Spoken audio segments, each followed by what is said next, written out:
Welcome to our Dirt Road Roundtable Drive. We're between Mount St. Helens and Mount Adams, checking on a Bigfoot sighting hotspot. Woohoo! There have been downed trees all over the roads here. I mean, this area where people spot Bigfoot is hard to get into any time of the year. Our last two expeditions, we weren't able to get back to this particular area where there are some sightings.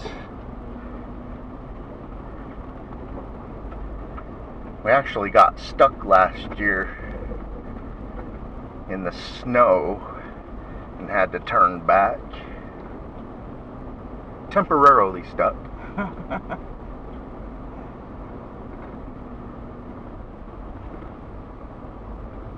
But we kind of want to show you guys from the driver's seat some of these places that we go into with Bigfoot sightings where we hike around. Yeah, when you come to these places, you need to make sure that you have your tools, your fix-a-flat, your compressor, a good shovel. Oh, and apparently a chainsaw. I think you can go around it on the left. Yeah. Sometimes when you're going around stuff like that, you'll see things that puncture your tires. Jenny and I, last year up in the mountains near the Rogue River, we got 2 flat tires.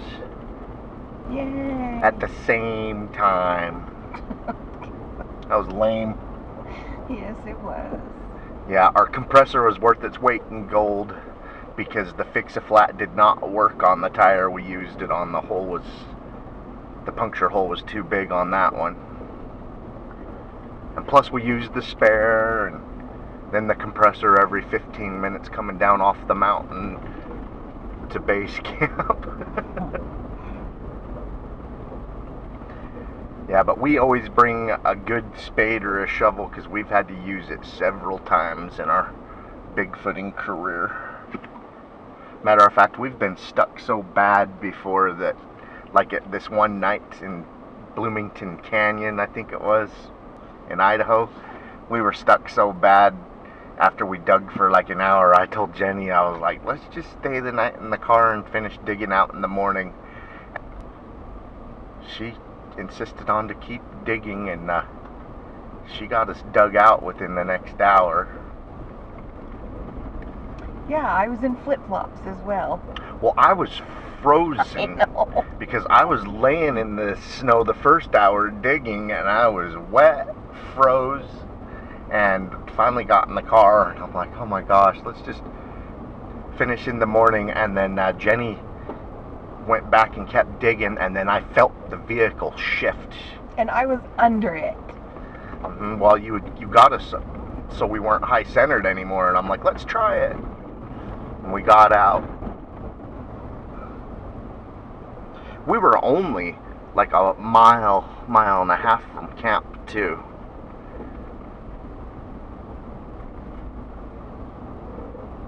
Yeah, we didn't think that we were going to see a big snowdrift like that, because down where we were camping, obviously it was warm enough to wear flip-flops. I think if we would have tried getting through that in the day, the snow would have been soft enough, we would have busted through it, but I think it had cooled off and gotten really solid at night, so we high-centered on the snow. That's the same day that when you were setting up the game cams, the bear comes walking out of the woods. That Grizzly? It was huge, and it looked at us, it turned around, and it sauntered away real slow. Wasn't scared of us at all. I was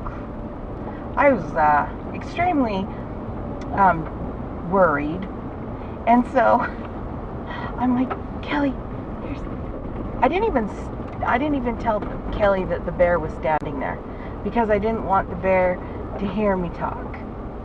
So I just waited till it wandered away, and then I was like, Kelly, there was a bear there. He's like, a bear? So he grabs the camera and he runs off after it. And I was like, nope. So I headed off in a different direction. Yeah, I don't think clearly when I'm excited. Plus, when she said a bear, we're in an area that's known for black bears, and they usually run from you. So I ran after it thinking, oh, maybe I can get a photo or a video before it's gone. It wasn't until after I ran after it trying to catch it and come back, and Jenny's like, it looked like it was a grizzly bear to me. And we were just south of the Tetons, so there are grizzlies in that area. This looks like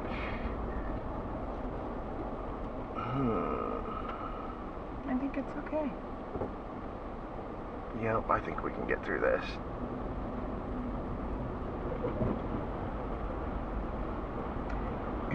And when I was waiting for him to come back, I was standing on a sportsman's access ladder because I was nervous.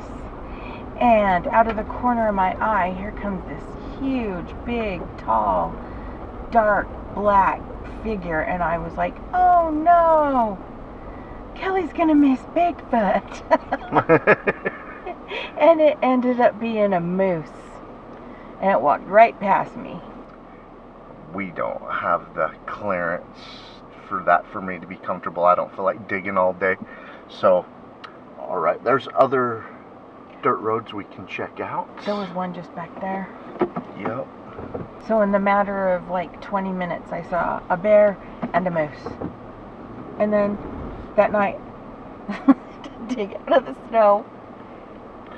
That's right. And that was something else that kept going through my mind too, is we set game cameras up around base camp. And like I says, our base camp was only like a mile and a half from where we got stuck.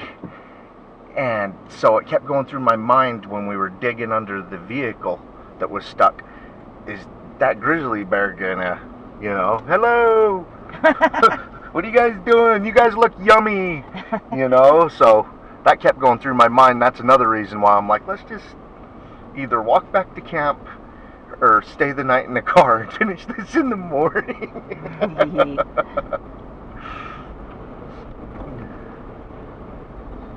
Yeah, grizzly bears are so unpredictable.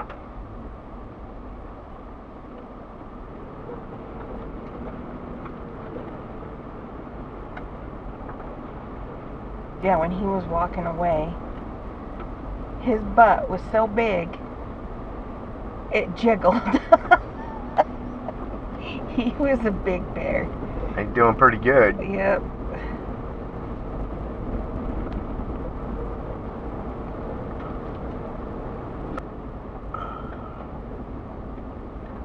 Yeah, that's the mountains west of Bear Lake. And that giant lake is half the lake's in Utah, half the lake is in Idaho. And of course, I'm sure it gets its name because of the bears around that area. Lots of black bears, a few grizzlies, and I think they're getting more and more grizzlies because we have captured grizzly bear in Utah with our game camera, and we've saw tracks in Utah more than one occasion. So those grizzlies that live and breed in the Tetons and Yellowstone unprotected, they've really expanded their territories. Department of Natural Resources and the Fish and Game admit that there might be grizzly bears in Utah, but there are. We have confirmed it with game cam footage and tracks.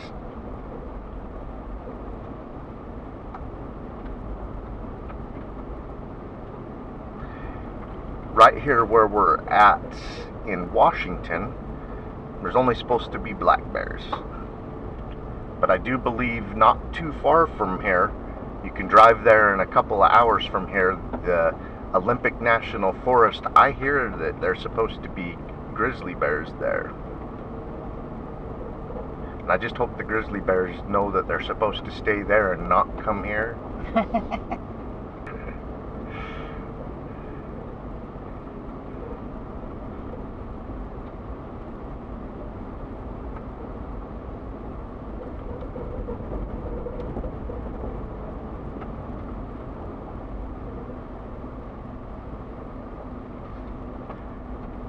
About 12 years ago, one of the first grizzly bears I've ever saw in the wild was Glacier National Park.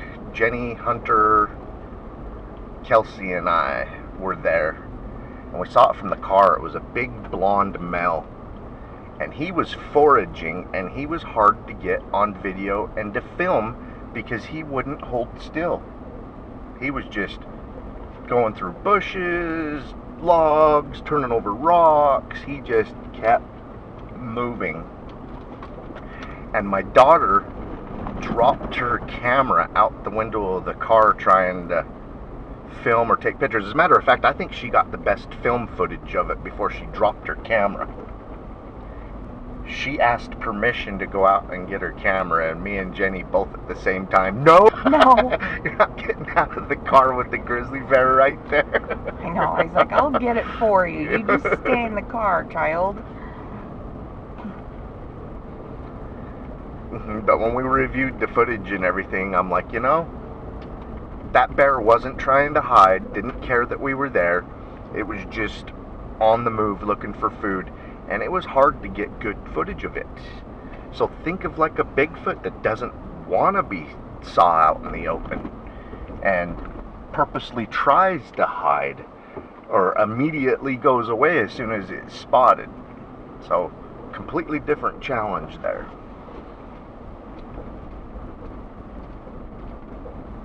I hope you guys watch the sides of the roads in the forest for Bigfoot shapes, because Jenny and I can only each see one spot place at a time, and I mostly watch this crappy road. I have confidence in Jenny's spotting ability. She's good at spotting animals.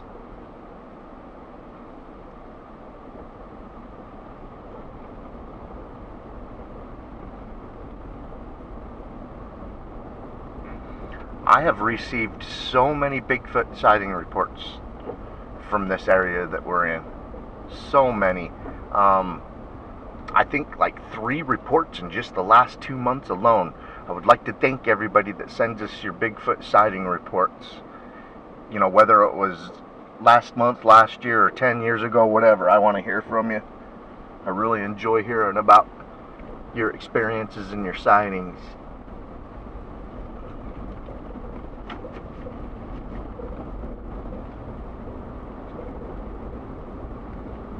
Yeah, I've probably gotten a dozen sighting reports emailed to us in just the last year or 2 from this area. So I really like to go on these drives and show you guys the greater area, because I just don't think Bigfoot sits in the same spot that he saw the last time. I think all of this is his territory.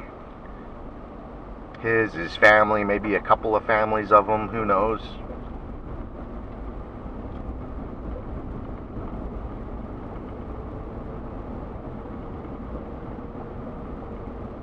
Oh, my grandfather's Bigfoot sighting was here at Mount St. Helens too. I know you can't see the volcano, but it's in front of us right now. The Mount St. Helens one, and Mount Adams is behind us. And today, we're going to a lake where most of my family thinks my grandfather's sighting took place. His sighting happened long before the volcano erupted. The volcano erupted in 1980. And my grandpa's Bigfoot sighting, where he saw 3 of them that walked up on him and checked him out for a couple of minutes. His was in the 1930s, so like 50 years before it exploded. And And then my grandpa didn't even know what to call him. Him and 3 of his friends that also saw them on that backpacking trip, they didn't really know what to call them until the Patterson-Gimlin footage hit the movie theaters. And then they're all, that's what we saw, 3 of them. So now, after that, they started, you know, that Bigfoot. We saw a Bigfoot because that's what everybody was calling them.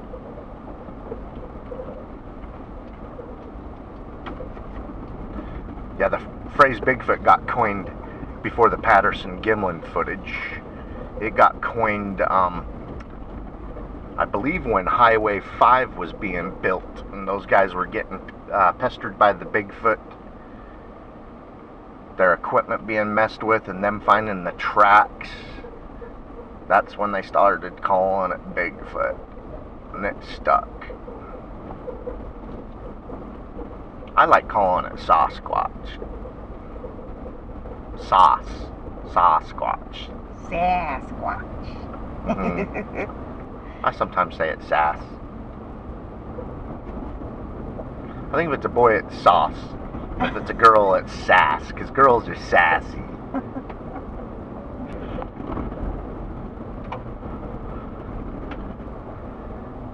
But look at these beautiful areas that people see Bigfoot. Yeah, these trees are so thick when you look out the sides of the car, you can barely see through the trees.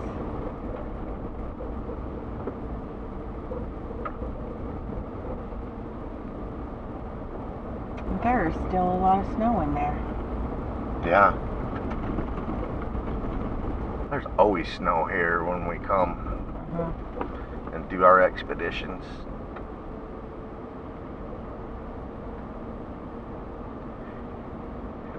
And I have a request for you people. If you're going to have a Bigfoot sighting, make sure it's in a convenient place to drive into. Because a lot of these places you guys see Bigfoot are really hard to get to. This is one of them. Yeah, sometimes you need a chainsaw. A lot of these places in Oregon and Washington that we go with Bigfoot sightings, there's always downed trees across the road. Jenny and I went Bigfooting in out near Custer, Idaho. Yeah, Idaho, and we tent camped in there. After we were done tent camping and were coming out, we got stuck by a fallen tree across the road. And all we had was a dull hatchet. From Walmart. Mike and his girl Shannon was with us. This was like 10 years ago. And we all took turns with that hatchet until we could break a big piece of the front of that off. And then we had to strap a rope to it with the vehicle and kind of drag it a little bit to make enough room to get past. Fun stuff. And then we were making jokes, you know, did Bigfoot do this to us? Did he shove the tree over last night? Yeah, there wasn't any wind or anything. No. It was just weird. It was time for it to come down. Maybe it was coerced. And while we were chopping it down, about 50 yards up the road, here comes a fox running straight at us. And it just didn't stop. And it ran right up to us and past us and kept on going. I actually got a really good photograph of that fox. He got so close to us. Oh yeah, it was really pretty. I just thought it was so odd. It was like a dog. It didn't care that we were there, just ran right up and right past us and kept going. Yeah, it seemed like it had no fear of people, and that tells me that we were in a really remote place. It's not used to seeing people and doesn't realize it should not like fear us. people. Yep. Yeah.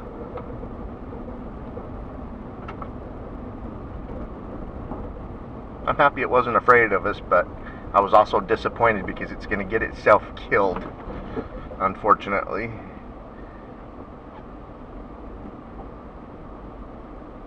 See this stuff?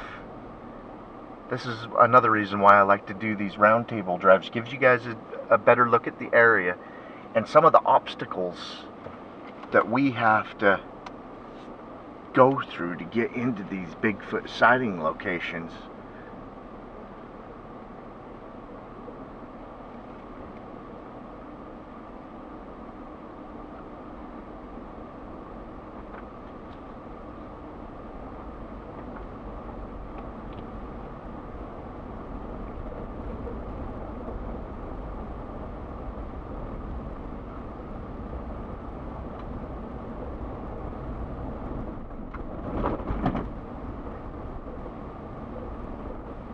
Big one. Yeah, this is one we would not have been able to chop through with our rusty hatchet.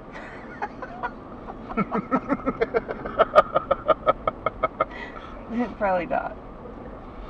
I want to buy one of those saws that we saw the alone contestant using. I know, that was so neat. Yeah, he saws through some pretty good logs with a lot less effort than an axe.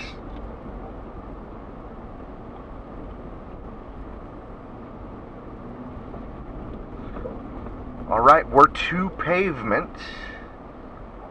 and after we hit pavement, we're gonna see if we can get to my grandpa's Bigfoot sighting location, a remote lake out here that we've yet to be able to make it to.